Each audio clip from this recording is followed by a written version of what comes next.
Alright guys, so this will be a quick video on operations of fractions, and it is going to be quick, so if you have questions, ask your friends, ask, whoever else, or text or email me or something like that, and we'll definitely get this all dealt with, okay? So let's just talk about operations of fractions. First off, let's talk about addition and subtraction. Okay, I'll do that in green. And addition, subtraction, so plus minus, you guys are used to saying this by now. So addition and subtraction of fractions just goes like this. If I have an example like 1/2 plus 1/4, all I'm going to do is I'm going to get a least common denominator. And over here I'd look at my 2 and my 4 and I ask myself, what number does 4 and 2 go into that's really, really low? So 4 goes into 4 obviously, and 2 also goes into 4. Notice that if my least common denominator is 4, so let me go and write that, LCD is 4, then that means that I only need to get both of these denominators to equal 4. This one's already 4, so I don't actually have to do anything with it. If this were a different number, like, 12 or something, then this would be a different situation. Or if this were like a 3, then we'd have a different situation. But the point is, whatever your least common denominator is, if you already have it in one, don't bother changing it.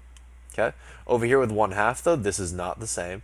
So we have to multiply it. And you have to multiply it by some version of 1. What times 2? Oh, wow, I'm so sorry. Yes, what times 2 equals 4? And that would be 2 times 2. So you're going to multiply by 2 times 2, and there should be a parentheses there, but I've run out of room on that page. Okay? So 2 over 2 times 1 over 2. And all you're going to do is multiply right across. 2 times 1 is 2 over 4. And then we just bring over the rest of our problem, plus 1 over 4. After this point, we just add, and you add just straight across, just the tops, okay? 2 plus 1 is 3, and then over top of this, you're just going to keep whatever your LCD was, okay? That's how to add them. You would do the same thing if you were subtracting, so 1/2 minus 1/4. You'd also want to multiply by 2 over 2. You'd still end up with 2 over 4, except this time there's a minus sign between them, 1 over 4, and we just deal with the top. 2 minus 1 is 1. 4 and 4 you don't change. So you keep your LCD throughout the entire problem. Okay? That's adding and subtracting. Multiplying you actually just did, but I'm going to do an example of that anyway. Okay? I've been asking okay a lot lately. I don't really know why. Anyway, multiplying. No, that just looks like an S, or an X. Wow, an S. Huh. I guess I'm tired tonight, so I'll probably call it a night after I finish recording y'all's videos. But multiply. Wow. Alright, so let's go ahead and multiply. I'm so sorry these notes are sloppy. Hopefully your guys' notes are simpler than mine. I really don't like... Whatever. Anyway, multiply. So we're going to go ahead and multiply 1/2, and I guess I'll do this in blue so that we can switch colors. 1 over 2 times 1 over 4. All you're going to do is you're going to multiply the tops by the tops and the bottoms by the bottoms. This is not cross multiplication. Okay, you're not cross multiplying. You just multiply right across. 1 times 1 is 1. 2 times 4 is 8. And you're done. That's it. So just in case you missed that, that was just 1 times 1. 2 times 4. 1 over 8. That's all that is. Okay? Cool. Let's go ahead and move on to division. You'll actually notice that division has a lot in common with multiplication. So let's divide. Alright? And we'll use those same exact numbers. It's not that big a deal regardless. So 1 over 2, and instead of multiply, we're going to divide by 1 over 4. I've heard a couple of ways to do this, and I've heard some people say this is keep, change, flip, but this is that thing. Basically, when we divide by a fraction, we're going to multiply by what's called the reciprocal. Okay, the reciprocal is just a fraction flipped upside down. So the reciprocal of 1/2 would be 2 over 1. The reciprocal of 1/4 would be 4 over 1. The reciprocal of 1 over 8 would be 8 over 1, etc., etc. Let's go ahead and change this. So you're going to keep the first thing. No. Here we go. So you'll keep, change the sign, change this last thing, or some people call it KCF, so is keep, change, flip, however you want to think about that. All right. So let's go ahead and keep the first one. It's just going to stay 1/2.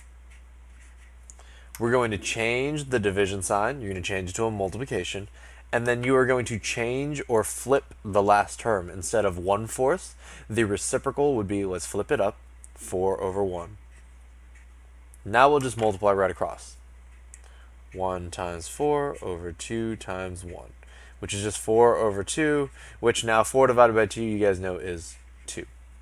All right, so that is addition, subtraction, multiplication, division, all on one page. Pretty simple, pretty quick. There you go. That's that whole page. Feel free to pause here if you need it. All right, guys. Next step, let's go ahead and talk about exponents and radicals with fractions, okay? Because that's the part that's most related to what you're doing. So this is exponents and radicals with fractions. And the one thing that I want you guys to think about most while going over this is I want you to consider the fact that all of this is really just going to be distribution. Okay? You're just distributing a radical sign, you're just distributing an exponent. That's all you're doing with all of these problems. So let's do blue and orange for this page because, you know, go Gators and all that. So, let's see, what's a good example? In fact, we can just use the example we've already been using. Kind of. No, I need a bigger number. So I'm just going to pick some random numbers like 9 over, well, they're not really that random, but that's okay. 9 over 49. Okay? So let's go ahead and do exponents first. Exponents. I'm going to go and shorten it to EXP for now. But if we're doing exponents, what you're going to have is a situation where it's 9 over 49, I don't know, squared. I picked a really, really bad example here because I realized that I'm going to have to square a value, and if I'm squaring 49, it's going to be really, really big. What is that? Oh, yeah. Okay, good. I mean, that number's kind of big. Should I change this? No, I'm just going to keep this example. It'll be okay. You guys will get over the fact that it's a big number. It'll be all right. So if we simplify this, what you can simplify it to is you're going to distribute your exponent. It would be like 9 squared over 49 squared. So you're just distributing the exponent to all the different numbers inside of your parentheses, okay? And 9 squared you guys can do pretty easily. You probably notice that it's 81. For 49, let's see, that's the one. What is that like? 2401? 2401? I think that's right. Hold on, wait, time out. That's not right. Hold on. Let me get a calculator.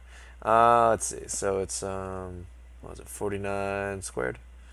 That is 2401. Okay, cool. Excellent. Every once in a while you get really lucky with these things. So this is our equation as it currently stands, or our expression as it currently stands. And then we could try to simplify this. Like I could see whether or not, you know, any numbers go into all of these, and I actually don't think you can simplify this. 2401 looks like it could be a prime number. Cool. Anyway, for purposes of this example, technically you would want to simplify if you could. I don't think you can here. I don't think you can, so I don't think I can.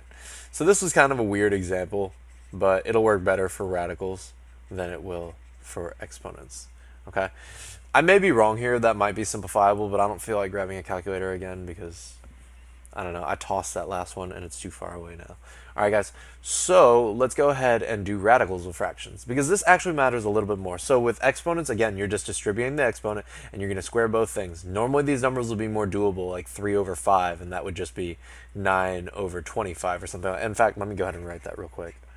3 over 5 squared is 3 squared over 5 squared, which would equal 9 over 25. There. So that's a much better example than the one that I created at first. Let's go ahead and do radicals now. So here's a separate one. I'll do this one as a base blue.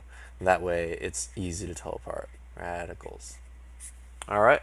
And with radicals, we're going to use this example up here, 9 over 49. But we're taking the square root of this. Okay, so this is a square root as opposed to an exponent. But the thing is, they're pretty much the same thing. What's going to happen is that you're just going to distribute your square roots, just like you distributed your, dang. All right, anyway, just like you distributed your exponent, you're going to distribute your square root. What's the square root of 9? You guys hopefully know. The square root of 9 is 3. What's the square root of 49? Hopefully you guys know that's also 7. And this would actually be your final answer here, and you'd be done. So that's how you take the radical of a fraction. Okay? In terms of completing the square, which is why you guys are watching this video, if you're not watching this video for completing the square, if you guys are one of my other classes and you just need fraction help, this is pretty much all you need. But in terms of completing the square, this is the part you're going to have to be able to do most. You have to be able to take the square root of a fraction, okay? Or square a fraction, either one. So this page matters more than the first page for those trying to do completing the square. Anyway, let me go ahead and get those. So you can go ahead and pause on that. That's exponents and radicals with fractions. And then feel free to pause. I'm going to go ahead and switch pages. And that's all operations with fractions, plus, minus, multiply, divide, all on one page. Okay, so plus, minus, multiply, and divide. The other one was exponents and radicals. Hopefully this covers everything. You guys should be good. I wanted to keep this video short. If you have further questions, feel free to contact me. All right, guys, have a great day.